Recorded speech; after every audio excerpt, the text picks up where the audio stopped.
嗨，大家好，我是坦平叔。今天是2025年2月9号。这一期咱们继续聊聊俄罗斯入侵乌克兰，看一看乌克兰战场上又有什么变化。今天是俄罗斯侵略乌克兰的第1081天，也是乌军进入库尔斯克的第187天。根据这个凤凰卫视的报道凤凰卫视好像是偏向俄罗斯一点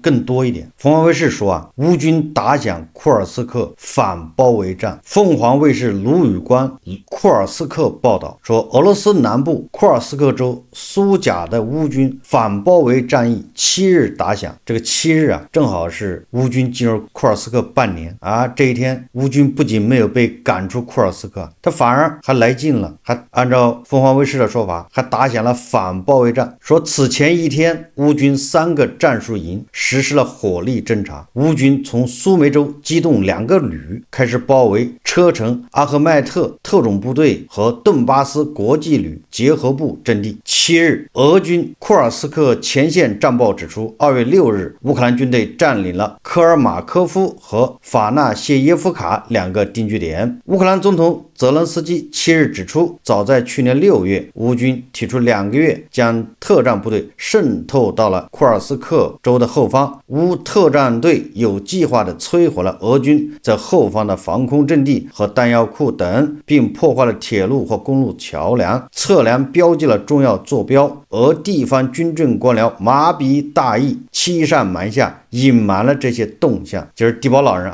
还是在信息茧房之中下面的官员给他报喜不报忧，你搁谁都会这么干。你要跟他报出现问题了，那地保老人会问责你会责令你去解决但是你又解决不了，所以下面的人一定会报喜不报忧这是体制造成的没有办法。就像那个俄罗斯国防部一样，每天都是汇报摧毁了多少辆海马斯，对吧？多少辆坦克。按照俄罗斯国防部汇报的摧毁了乌军的坦克海马斯都已经超过了这个美国生产的总和，你说怎么弄，对吧？到了绍伊古那儿直接加一个0，现在到了这个新的国防部长那干脆随机加0还是加什么，那看他心情，对吧？免得被你们抓住规律凤凰卫视说截至发稿时间，俄方还没有将乌克兰军队驱逐出库尔斯克州作为优先事项，而是继续在顿涅茨克州逐步推进。这个是凤凰卫视卢宇官报道从这个凤凰卫视的口气也可以说明这个乌军在库尔斯克打得非常漂亮。还有一个证据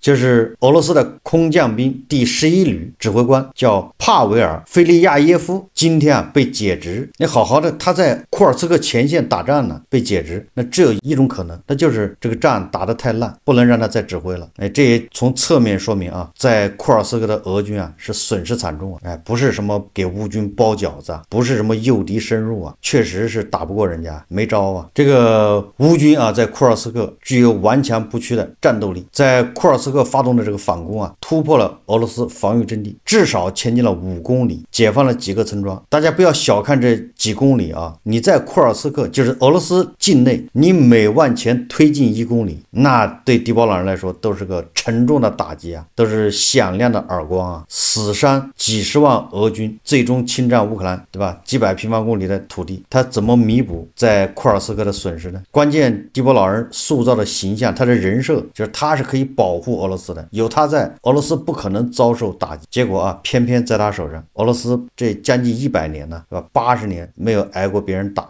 结果到他这儿挨了一顿饱揍炼油厂给炸的稀里哗啦，实际上对大地的人设造成了不可挽回的损失，关键对大地来说是个羞辱根据俄罗斯方面的说法乌克兰在2月6日向库尔斯克方向发动的4波攻势中，其中有一支部队深入切尔卡瑟科叫诺佩尔卡这个地方，也就是深入了俄罗斯的大后方。俄军指挥官讲述库尔斯克方向的灾难性局势，没有撤离小组，没有军医，甚至没有对伤员的帮助。如果你被杀了，说明你的运气不好；如果你活下来了，那你将重返战场，因为你有合同。这是被俘的俄罗斯的军官在讲述在库尔斯克这种灾难性局势泽伦斯基说库尔斯克俄罗斯指挥中心遭到袭击，造成20名敌军军官死亡。泽连斯基告诉路透社说，我们部队在推进2.5公里前袭击了指挥中心，约有20名军官死亡，其中包括朝鲜和俄罗斯的高级军官。这个泽连斯基在对乌克兰发表的这个视频讲话里面他说今天我收到了总司令就是谢尔斯基关于顿涅茨克和库尔斯克地区局势的报告。他说，在库尔斯克行动区域又发生了新的袭击，俄再次派遣司令官朋友与俄一起驻扎，大量占领者已被消灭，数百名俄和司令官朋友就是被消灭这至关重要，因为在俄领土上战斗可以防止对我们城市和土地的进一步升级。库尔斯克地区有6万名俄军士兵，意味着还有6万名士兵没有加入到波克罗夫斯克和顿涅茨克地区其他方向已经相当规模的占领军之中。也就是泽连斯基再次确认司令官的士兵又回到了库尔斯克。根据乌军的报道说，乌军端掉了位于波克罗夫斯克战区的俄罗斯第35摩托化步兵旅的总部，目前伤亡人数不清。有小道消息说是全歼，但是尚需等待细节。也就是在红军村俄罗斯的第35摩托化旅总部又被海马斯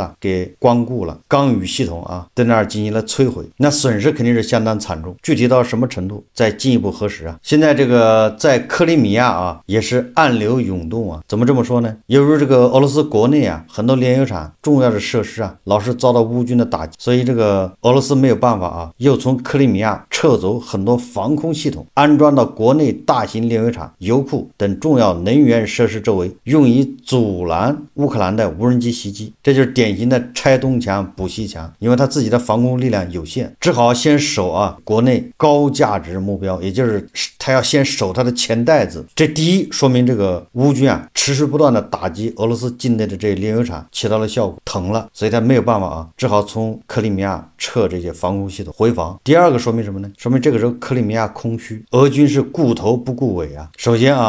美国恢复了在克里米亚附近的侦察。2月5日，一架 RC-135V 飞机飞入塞瓦斯托波尔100英里范围内，这个准备好事只要美国和北约的这个侦察机在黑海上空活动，就标志着克里米亚一定会发生大的袭击。英国为乌军开发了2种无人攻击艇，已经在准备最后的测试。这个无人攻击艇还打什么呢？黑海的那个舰队都已经躲起来了，实际上十有八九就是冲着那克里米亚大桥去的。这回专门为克里米亚大桥设计一款无人艇，这是特供，专供克里米亚大桥使用。被占领的克里米亚宣布存在无人机和导弹威胁。俄罗斯监测渠道的报告表明，存在来自风暴阴影导弹的潜在威胁，海上交通已暂停，克里米亚大桥已经关闭。你看看吓得把克里米亚大桥又关闭了，就害怕来自这个乌军的打击。那现在俄罗斯是叫如惊弓之鸟乌克兰称其在夜间击落139架俄罗斯无人机中的67架。2月8日讯这是央视报道说乌克兰击落了俄罗斯的67架无人机。防务快报援引电报频道的消息报道称乌克兰军队刚刚首次在扎波罗热郊区击落一枚俄军滑翔制导炸弹，但是该消息没有得到证实，甚至连乌军用什么武器击落这枚俄军滑翔制导炸弹都不清楚。有说法是乌军使用了一种实验性武器。当然了，俄罗斯方面也不甘示弱俄罗斯在昨天凌晨再次试射了帧数导弹，就是那个什么所谓的超音速什么中程什么巡航导弹当导弹在俄罗斯领土上失败和爆炸。该导弹几个月前用过一次，速度很快，有10马赫但精准度极差。从那以后俄罗斯已经为下一次发射宣传了很久，没想到这一次干脆就在自己的领空爆炸。由于这个帧数导弹发射失败，据说该项目负责人鲍里索夫已经被停职或面临指控。什么意思呢？也就是说你连飞出俄罗斯领土你都做不到，只要能飞出俄罗斯领土无论飞到哪儿爆炸那都是胜利，对吧？你连飞出俄罗斯领土你都做不到，那抓他活该该抓，对吧？地保老人要求又不高，就这种导弹你只要发射出去了，咱那边就是宣称目的达到了，这个也太掉链子。现在在前线明显的可以看出来乌军现在打得非常有章法，虽然这个战线变化不是很大。但是希尔斯基啊，已经调动了5万人呢，开始给前线部队轮换，那就是什么意思？就边打还得边休息啊，咱要打持久战，不在乎这一时。所以乌克兰啊，5万新兵和20个新军团参战。然后网上有传言啊，对吧？这特朗普已经授意啊，乌克兰的武器禁令全部解除，所有给你的武器你可以打击俄罗斯全境。但是这是传言了，对吧？现在俄罗斯已经到什么地步啊？用毛驴啊驮运弹药，对吧？后勤补给，后勤的主力部队居然是毛驴。你说这个战一战去了，达到100多年前去了。说俄罗斯前线啊，有160名军人联名请愿罢免俄罗斯前线指挥官。这个俄国防部长别洛乌索夫啊，拿到了这份请愿书啊，要求对在西维尔斯克作战的俄军第123摩托化步枪旅等部队指挥官们进行罢免。在持续了大约2个月的相对停止之后，1月24日，乌克兰无人机重新轰炸了俄罗斯纵深地带，主要集中于石油和天然气炼油企业、管道、加油站和炼油厂。根据俄罗斯人的说法，此次轰炸引人注目和新颖之处在于，它几乎每天都在发生。无人机的数量创下了历史新高，通常超过100架，其中一些无人机的飞行距离已达到俄罗斯境内约1700公里，这是以前从未发生过的事情。也就是乌克兰啊，现在着重打击俄罗斯的这个输血管钱袋子，效果啊非常好，成绩斐然。我们再看看这个外交以及国际援助。俄罗斯能源部2月8日通报称啊，拉脱维亚、立陶宛和爱沙尼亚等波罗的海3国已断开与俄罗斯及白俄罗斯的共同电网系统。俄罗斯加里宁格勒电力系统随后转为自主运行模式。8日至9日，波罗的海3国将实行约24小时独立电力系统运行，各自对本国电力运输系统进行独立运行实验。9日，3国将通过立陶宛、波兰电网接入欧洲电网。波罗的海国家2009年开始启动并入欧洲电网的项目，原计划于2026年初完成。2022年，乌克兰局势升级后，拉脱维亚、爱沙尼亚、立陶宛、波兰和欧盟委员会同意将并网提前至2025年2月。什么意思啊？第一个，波罗的海3国从能源上面彻底摆脱对俄罗斯的依赖，不跟你电网一起，对吧？人家用欧洲的电，已经接入欧洲电网，这第一个啊。第二个，那个加里宁格勒那个飞地那怎么办？他那个电他是接到这个立陶宛的，所以说那个叫加里宁格勒变成自主运行模式，他就是自己搞个发电厂，一个发电厂肯定不行啊。所以说加里宁格勒恐怕接下来能源就是个问题。这个就说明啊，前苏联加盟共和国这些国家是要彻底的跟俄罗斯断绝关系，要断得干干净净，没有任何牵挂，什么能源电力都扯淡，天然气都不要。不管怎么说啊，这都是俄罗斯的失败。你天然气再便宜，你电再便宜，人家不要。跟这个石化能源一样啊，俄罗斯出口电力一直是它赚取外汇的重要途径。那你现在欧洲都不要你的电，不要你的气，不要你的油，你说怎么办吧？所以迪波老人发动这个侵略战争啊，真的叫得不偿失啊。根据路透社7日报道啊，说乌克兰总统泽连斯基啊，当天在接受采访的时候，展示了曾是机密文件的乌克兰矿产资源分布这个地图啊，其上标记的矿产包括稀土。报道称啊，泽连斯基希望借这幅地图争取与美国总统特朗普达成协议，用乌克兰的矿产换取美国的军事援助。在泽连斯基接受路透社采访的时候，他说啊，乌克兰无意交出其资源，也就是白白的把它资源让出去，这个是不行的，而是寻求互利合作，共同开发资源。这个也符合啊德国总理舒尔茨说的。他指出，俄罗斯已经占领乌克兰约1半的矿产资源，并强调需要保护资源丰富的第聂伯罗德夫斯克州以及乌克兰中部地区。泽连斯基还表示啊，特朗普可以要求普京归还被占领的资产，并称听着，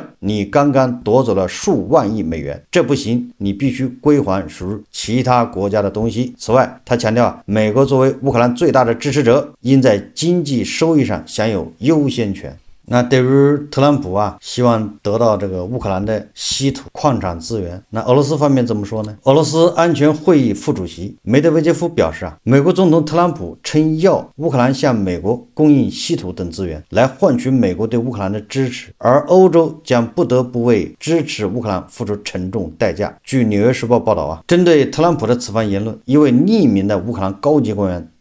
当天晚些时候表示，乌克兰愿意与美国在稀土矿物交易方面进行合作，前提是美国得提供足够的安全保障，防止这些资源落入俄罗斯手中。我在以前的节目里面已经说过了，表面上看啊，特朗普此举啊有点不讲武德，叫趁人之危，但实际上啊，你别管美国有什么好处，你只管乌克兰从这次交易中得到了什么好处。如果乌克兰啊，这个泽连斯基他已经同意了，但是他委婉的表示啊，对吧？你美国来投资，共同开发，对吧？美国有优先权益，实际上不是把这个矿啊以多少钱抵押给你，卖给你，共同投资。特朗普他就是狮子大开口，漫天要价，然后你坐地还钱。只要这笔生意谈成了，那美国的援助啊，对吧？他就不得不源源不断的援助乌克兰，因为这些矿啊都在顿涅茨克啊，还在什么扎波罗热，就是跟俄罗斯交界的那些地方。如果这些地方都被俄罗斯占了，那你特朗普打的算盘全部落空，什么1万亿美元的矿产有什么用啊？你跟普京谈去吧。所以你要想跟乌克兰谈，你得确保乌克兰打赢，至少把这些矿这些地方给占下来。所以我觉得这是个绝佳的机会，对吧？泽连斯基就应该大大方方的、痛痛快快答应特朗普，把这些矿都给你开发，你来投资。皮之不存，毛将复焉，对吧？这一矿咱们先把它夺回来啊！有一小半都已经被俄军给占领了。我记得那个巴赫穆特是什么矿啊？巴赫穆特为什么难打？就下面都是矿嘛，还有什么卡索夫亚尔，那下面全是那个坑道啊，都是挖的。那个马里乌波尔那就是铁矿。特朗普他是个商人，他不做亏本买卖，这个可以理解，对吧？你不给他甜头，他不想帮你。实际上某种程度上啊，特朗普是借坡下驴啊，他得找个借口。他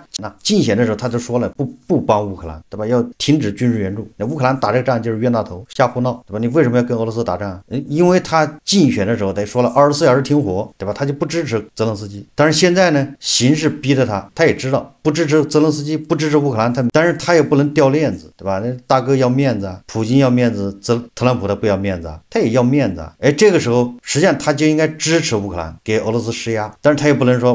我比拜登援助的还多，那不是面子不好看吗？所以说你得找个借口啊。乌克兰把矿给我了，所以啊，咱们为了那些矿啊，咱得上，对吧？这是美国利益啊，这稀土，对吧？一旦这稀土拿到手了，美国他认为他摆脱了某大国的这个威胁嘛，美国就是缺稀土啊。你看逻辑是不是成立了？这个时候他再给乌克兰援助，那就名正言顺，那是我们保护美国利益啊，那矿都是我们的。所以我觉得啊，这特朗普这么一招啊，实际上是给自己找台阶下，他总得找个借口吧，要不然前面刚说完，对吧？不援助乌克兰，后面又给乌克兰装甲车，给武器，给那个什么巡航导弹，这不自己打自己耳光吗？所以啊，我觉得这个泽连斯基啊，就应该马上给他递个梯子，让他下来。特朗普他就是下不来啊。这个黄俄啊，他们就在那儿认为这个泽连斯基，你看卖国，把资源都送给美国了，这个就是属于典型的啊，就是混淆黑白，颠倒是非。那即便让美国来开发，美国他也得投资啊，只要美国来投资，就拉动内需啊，对吧？带来技术啊，它基建呐，它要修路啊，修铁路啊，公路啊，要不然那矿往哪儿运呢？对吧？那塞瓦斯托波尔港、那克里米亚、奥德萨这些港口保下来啊，你保不下来，你的矿往哪儿运呢？怎么运呢？你还得修路，这非常合算。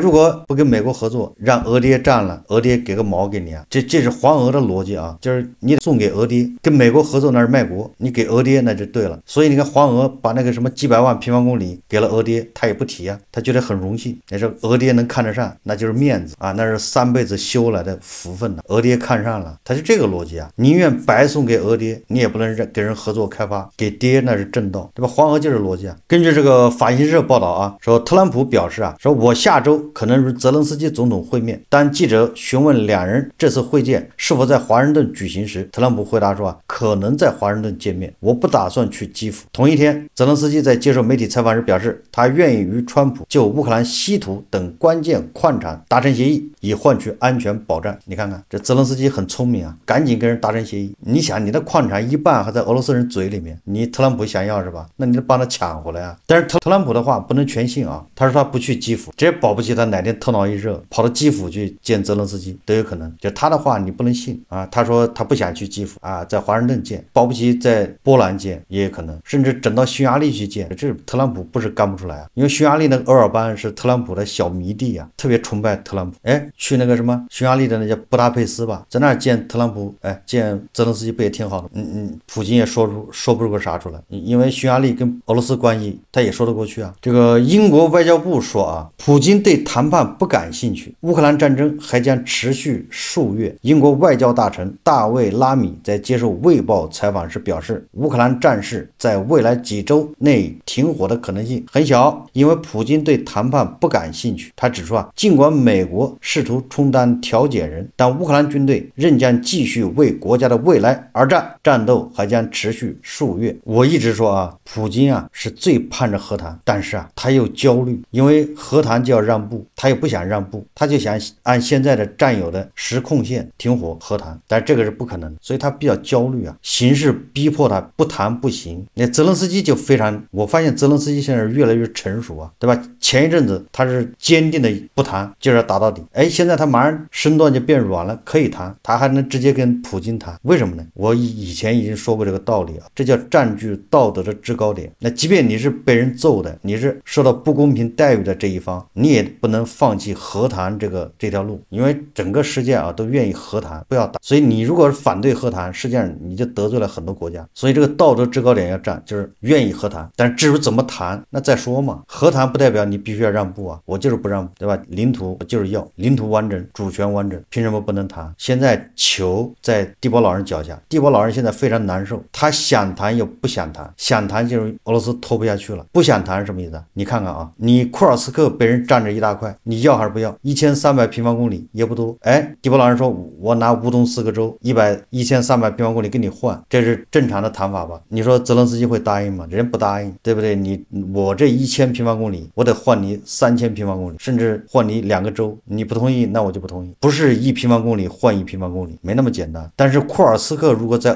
乌克兰人手上，到时候欧洲的军队往库尔斯克一驻扎，这不是维和吗？那你说地保老人脸往哪儿放？那杜金这样的老黄鹅，那还不得把地保老人给撕了？所以说地保老人非常尴尬所以他一而再再而三的要求把乌军赶出库尔斯克，奈何实力不济他没脾气所以非常被动，想谈判，但是自己的软肋被人捏着。退一万步说如果按照实控线停火，乌克兰他乌东4个州被你占了，大家都知道乌克兰是弱小的一方，被你欺负，但是你俄罗斯第2军事强国，你的1300平方公里领土被人家占着，怎么向俄罗斯人交代？乌克兰没这问题所以我说普京非常焦虑根据俄罗斯媒体报道说俄军从海外网购的 FPV 无人机飞行眼镜被乌克兰特工动了手脚，里面在太阳穴位置放了10到15克塑胶炸药，开机就会爆炸。这个似曾相识那这不是跟那个小霸王的特工学的吗？那个 BB 机窗户机专门炸手、炸腰、炸眼睛。说该护目镜是由不知情的志愿者在人道主义援助包裹中寄来的。随着 FPV 无人机在战斗中发挥越来越重要的作用，俄乌双方都通过网购的方式向前线部队提供无人机、护目镜和其他所需装备。目前尚不清楚有多少副被破坏的护目镜被寄出，由于这些箱子状况引起怀疑，当局截获了其中几副。装有眼镜的盒子本身就有被打开过的痕迹，多亏军方警惕才避免了灾难。说寄件人是罗马人，包裹是通过大型全球物流公司 SDEK 寄出的，这俄罗斯人可以说是提心吊胆。最后我们再看一下这个俄罗斯苏57战机抵达印度班